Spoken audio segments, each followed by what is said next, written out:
Metalaroa. Metalurgia metalezko objektuak egitea da, eta ekialde hurbilean sortu zen.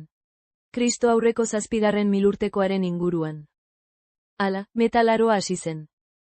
Garaitan banatzen da, kobrearoa edo kalkolitoa. Kristo aurreko 5.000 urtean.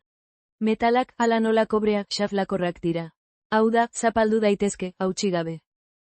Harriaren aldean, hori abantaila handia zen lanabesak eta armak egiterakoan. Brontzearoa, Kristo aurreko 3.000. Kobrea eta estainuan hasita, brontzea sortu zen. Metal hori kobrea baino gogorragoa eta zorrotzagoa da. Burdinaroa, Kristo aurreko 2.000. Burdina metal gogorra eta erresistentea da, eta oso egokia da armak eta nekazaritzarako tresnak egiteko.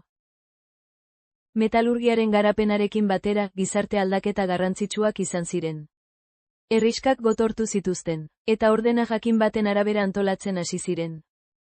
Aldi berean, gizartean, gizarte talde bereiztuak bereizten hasi ziren. Metalurgiak gizarte estratifikazio handiagoa ekarri zuen.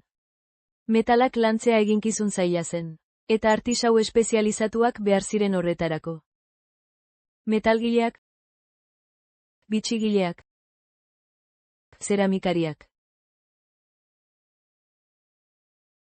Halaber, salgai berrien ekoizpenak merkataritza sustatu zuen. Lurrak, abere taldeak eta ondasunak babesteko beharrak herrixkak gotortzea ekarri zuen. Horrez gain, gerlari taldeak sortu ziren. Buruzagi edo errege baten gidaritzapean. Buruzagi edo errege horrek herrizka baten edo batzuen gainean, tribuak, izaten zuen boterea.